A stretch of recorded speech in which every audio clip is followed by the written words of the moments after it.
आपकी जिंदगी की सबसे बड़ी प्रॉब्लम क्या होगी? जब हम लोग लगातार मेहनत करते हैं तो हमारे घर वाले, परिवार, दोस्त, हमारे हितैषी हमें बोलते हैं कि नहीं यार ये काम ठीक नहीं है, कोई और काम कर ले।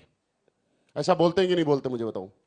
दोस्त, आपको एक चीज मैं बताना चाहता हूं, या तो आप बात मानना या मत मानना, लेकिन एक चीज बताना चाहता हूं। आज के बाद अपने माँ बाप, भाई बहन, परिवार, दोस्त, रिश्तेदार, उनसे जितना प्यार, मोहब्बत, सम्मान जितना आज से पहले करते थे, उससे ज्यादा करना आज के बाद मेरे कहने से।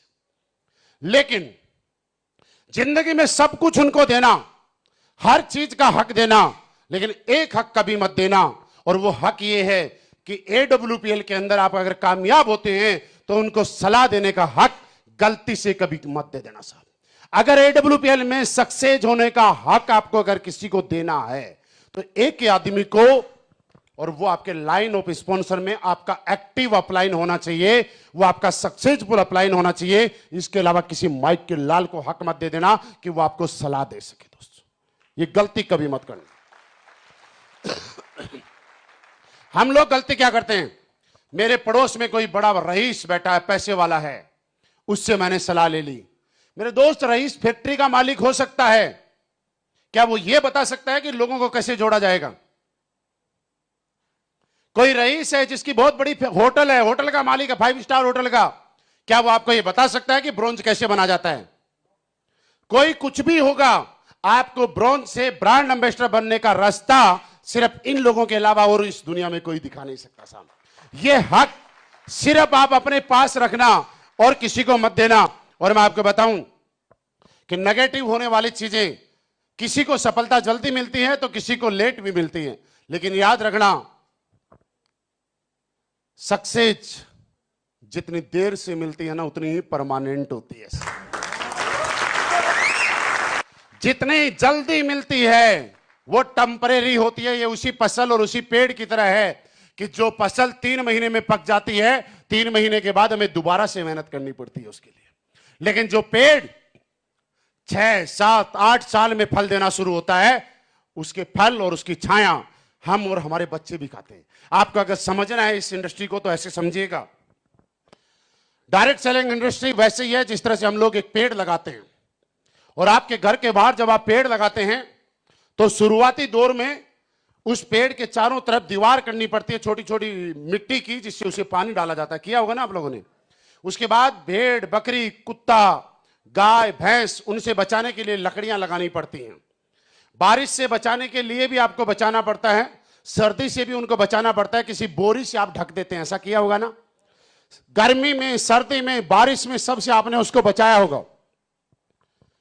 गाय भैंस से बचाया, केर की। जब उसमें कीड़े लगने शुरू हुए तो आप कीटनाशक दवाइयां लेके आए और उसकी जड़ों में आपने डालने का काम किया, उसकी पत्तियों पे आपने स्प्रे करने का काम किया। 3 साल, 4 साल, 5 साल तक ये लगातार आपने प्रोसेस फॉलो किया। 5 साल के बाद जब वो पेड़ बड़ा हो गया तो आपको उसमें पानी डालने की जरूरत नहीं है, क्योंकि उसकी जड़ें इतनी मजबूत है कि अगर 1 साल लगातार भी बारिश नहीं आएगी तो वो अपने दम पे खड़ा रहता है कि नहीं रहता। उसके बाद उसको किसी भी, ना बारिश से बचाने की जरूरत, ना गर्मी से, ना सर्दी से, क्योंकि वो तना, पेड़, उसकी टहनी इतनी मजबूत हो चुकी है कि वो हर चीज को बर्दाश्त कर सकता है, सहन कर सकता है। और उसके बाद पहले हम उसकी केयर करते थे, पहले हम उसको बचाते थे, पहले हम उसका ध्यान रखते थे। अब वो पेड़ इतना बड़ा हो गया कि अब वो हमारा और हमारे परिवार का ध्यान रखता है। जब बारिश होती है तो हम और हमारा परिवार उस पेड़ के नीचे होते हैं तो हमें बारिश से बचाता है। जब सर्दी होती है हम उसके नीचे चारपाई लगा के सोते हैं तो हमें सर्दी से बचाता है। जब गर्मी होती है और दोपहर में हम लोग वहां बैठते हैं तो वो पेड़ हमें गर्मी से बचाता है। जब हमें भूख लगती है तो उसके फल लगते हैं और हमें भूख से बचाता है। 4 साल उस पेड़ की केयर हम लोगों ने की। हम लोगों ने उसको बारिश से भी बचाया, कुत्ते बिल्ली से बचाया, भेड़ बकरी से बचाया, और 4 साल के बाद अगले सालों सालों तक वो पेड़ अपना कर्जा चुकाता है और वो जिंदगी भर के लिए हमें और हमारे परिवार को बचाने का काम करता है कि नहीं करता। ये इंडस्ट्री भी वैसी ही है। 4 साल तक आप लोग केयर कीजिएगा यहां पे, अपने टीम की, अपने आप की। यहां पे भी मैंने बोला गाय भैंस, कीटनाशक दवाइयां, कीटनाशक कीड़े, आपको नेगेटिव करने के लिए बहुत सारे सक्सेसफुल लोग आपको मिलेंगे, क्योंकि आप जिनकी बातें सुन के अगर नेगेटिव हो जाते तो मैं उनको सक्सेसफुल ही बोलूंगा। ऐसे ऐसे सक्सेसफुल लोग मिलेंगे, आपको मिलते होंगे। मैं कई बार फ्लाइट में जाता हूं, कई बार एयरपोर्ट पे बैठा रहता हूं, कई लोग खाली टाइम के अंदर बात कर रहे होते हैं, यार ये सरकार तो बड़ी बेकार है, क्या हालत कर दी अर्थव्यवस्था की, संभाले अर्थव्यवस्था नहीं संभल रही है, कितनी अर्थव्यवस्था बढ़ गई, खराब हो गई, महंगाई किस कदर बढ़ रही है। इन लोगों ने तो पिछले 8 साल में देश को बर्बाद करके रख दिया। श्याम को पता चलता है भाई साहब के पास आलू लाने के पैसे नहीं है। सुबह जो दाल बनाई थी ना, वो श्याम को थोड़ी गाढ़ी हो गई, तो वाइफ को बोलता है एक काम कर, उस दाल में थोड़ा पानी डाल और दोबारा से गर्म कर। जब घी को गर्म करना होता है तो गैस पे नहीं करता, दोपहर में 1 बजे घर के बाहर रखता है, धूप से गर्म कर रहा है गैस बचाने के लिए। उसको यह नहीं पता कि तेरे घर की अर्थव्यवस्था कैसी है, तेरे बच्चों की फीस टाइम पे जा रही है कि नहीं जा रही, तेरे टाइम पे कपड़े आ रहे हैं कि नहीं आ रहे। लेकिन सलाह किसको दे रहा है, बात किसकी कर रहा है। इन लोगों से देश नहीं चलता। मेरे दोस्त, ऐसे सलाहकार हर आदमी को पर डे कहीं ना कहीं मिलते हैं, हमें भी मिलते हैं। कई लोग पुराने जब मिल जाते हैं हमें बोलता है आप क्या कर रहे हो, मैंने कहा वही काम कर रहे हैं। बोले इतने साल से वही कर रहे हो। मैंने कहा और क्या करें। बोला यार वही वाला जिसमें जोड़ने वाला काम होता है। मैंने कहा हाँ। बोला यार एक काम कर। मैंने कहा बता भाई। अभी की बात बताऊं, अभी भी मिलते हैं ऐसे समझदार लोग। बोला अब पैसे तो बहुत आ रहे हैं। मैंने कहा बहुत आ रहे हैं। कमा भी बहुत लिए। मैंने कहा बहुत कमा लिए। या साथ साथ में कोई दूसरा बिजनेस शुरू कर लो, इस बिजनेस का भरोसा नहीं है। हाँ, किसको सलाह दे रहा पता है।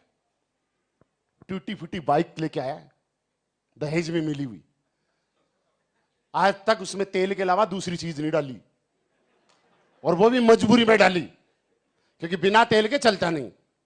और सलाह कब कहां दे रहा है, जैगवार के बराबर वाली सीट पे बैठ के। मैं उसको धीरे से बोलता हूं, उसके सर पे हाथ फेर के। मैंने कहा तेरी सलाह बहुत बढ़िया है, मैं तेरी इज्जत भी बहुत करता हूं, मैं तेरा सम्मान भी बहुत करता हूं, दिल्ली में तेरे लिए बहुत इज्जत है और कभी कम नहीं होगी, लेकिन यार मेरी एक कमी है। तो बोलता बता क्या कमी है। मैंने कहा मैं सलाह देने का हक उसी को देता हूं जिसकी औकात मुझे सलाह देने की होती है, बाकी किसी को मैं सलाह देने का हक नहीं देता। यार एक जैगवार वाले को एक आदमी बाइक पे आ रहा है और वो सलाह दे सकता है क्या। यही मैं बताना चाह रहा हूं दोस्त, फर्क इस बात से नहीं पड़ेगा कि आप ब्रांड एम्बेसडर बने हो कि नहीं बने, फर्क इस बात से पड़ेगा कि आपके दिमाग ने सोचा कि नहीं सोचा। और आपको मैं एक बहुत काम की चीज बता रहा हूं, जितने भी लोग इस ध्यान से सुनना। इस दुनिया में जिस चीज को पाने के लिए आपको कुछ करना पड़ता है, उसमें आपकी सिर्फ 10% एनर्जी लगती है, और जिस चीज को पाने में सबसे बड़ा रोल रहता है 90%, उसके लिए कुछ करना ही नहीं पड़ता है। आप जहां भी पहुंचोगे ना, याद रखना उसके लिए कुछ नहीं करना पड़ता है। तो आप बोलो करना क्या पड़ेगा, बता दूं, जानना चाहते हो ना। लेकिन बताऊंगा तब जब इस बात को लगातार आप याद रखोगे। यार रखोगे। उस चीज को पाने के लिए सोचना पड़ता है। आप आज इस हॉल में आए हो, इस हॉल में अभी बैठे हुए हो, आपका रोल मात्र 10% है। 90% रोल इस बात का है कि आपके दिमाग ने यह स्वीकार किया, यह एक्सेप्ट किया कि मुझे इस हॉल में कल जाना है। इस बात का ही सबसे बड़ा रोल है, आपका आने का कोई रोल नहीं है साहब। क्योंकि आपका दिमाग अगर यह स्वीकार नहीं करता कि मुझे हॉल में जाना है, तो आप आज का टाइम कहीं और दे चुके होते। आप प्लान देने भी जा सकते थे, रिश्तेदारी में जा सकते थे, बर्थडे में जा सकते थे, या घर में सो भी सकते थे, लेकिन आपने ये काम नहीं किया। इसका मतलब आने में जो रोल है वो आपका नहीं है। आने में जो रोल है वो आपके थॉट प्रोसेस का है, आपके दिमाग ने स्वीकार किया।